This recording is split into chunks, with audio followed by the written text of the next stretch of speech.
Here is CNN Students News. With the year winding down, this is our last week on air until January 4th. We are studying a new series today that we are planning to run the rest of the week. It takes a look back at some of the stories that made headlines over the past calendar year. So without further ado, in today's Year in Review, Mary Maloney focused on U.S. news from 2015.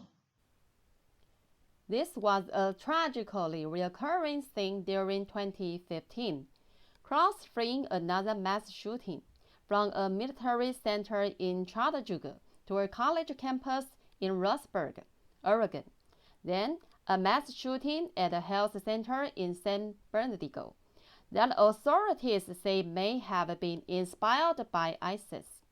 President Obama called it an act of terrorism. The threat from terrorism is real, but we will overcome it. In Charleston, a shooting at a black church ignited a long-simmering national debate over the Confederate flag. The Palmetto State voted to remove the flag from the state capitol for the first time in 54 years. Racial tensions were not confined to Charleston, with Black Lives Matter rallies happening in cities across the country. Protesters were outraged by the police killings of unarmed black men like Freddie Gray, Jorma Clark, and Walter Scott. June saw two historic decisions from the Supreme Court of the United States. In a 6-3 split, the court saved the Affordable Care Act. A divided court also ruled that same-sex couples can marry nationwide. While many cheered the 5-4 ruling, some sharply disagreed. In a small Kentucky town, a clerk of the court sat behind bars for preventing her office from issuing marriage licenses. Kim Davis made headlines again when she publicly announced she had a private meeting with Pope Francis during his visit to the United States. The Holy Father made stops in Philadelphia, New York, and Washington, D.C., making history as the first pope to address Congress. God bless America. A report from Congress accused the Japanese auto parts manufacturer Takata of putting profit ahead of safety.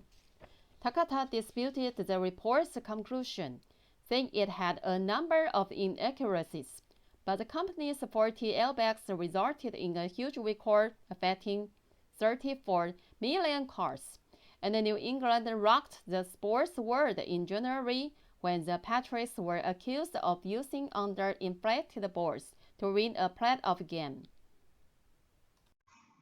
I feel like I've always played within the rules. Meanwhile, former Patriot Aaron Hernandez, Boston Marathon bomber the host her denial, and the world Twitter shooter James Holmes were convicted in highly publicized trials. As they faced justice, two inmates fled from it in upstate New York. The prison escape led to a weeks-long manhunt that ended with one inmate dead and another back behind bars. Tomorrow, we are planning a retrospective recap of politics, another major story of the year being the U.S. presidential race.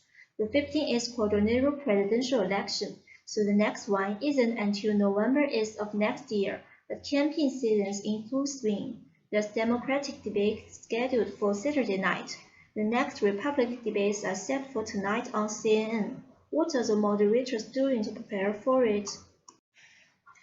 It takes a long time to prepare because you gotta go through all the candidates, know where they stand on various issues, so it takes an enormous amount of research. What does it take to prepare us? A lot of homework.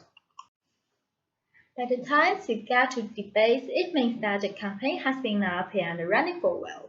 There are a lot of issues and statements and records to go through.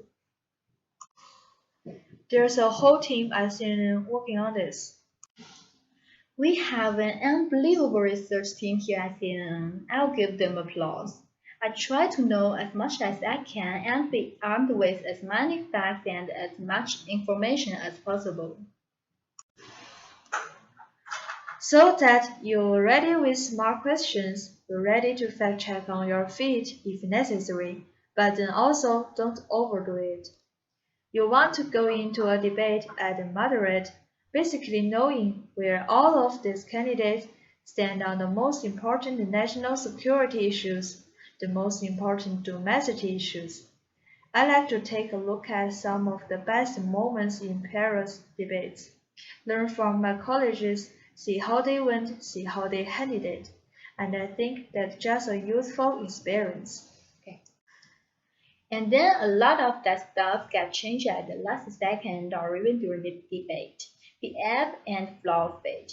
You can never really quite predict, and that's what makes it, exciting.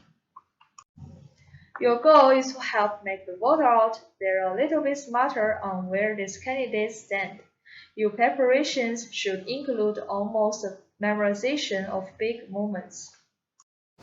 And tonight we have 9 candidates for segment 4 for secondary. One of the candidates will accept the Republican Party's nomination. In this very arena, it will have large question and criticism as a moderate.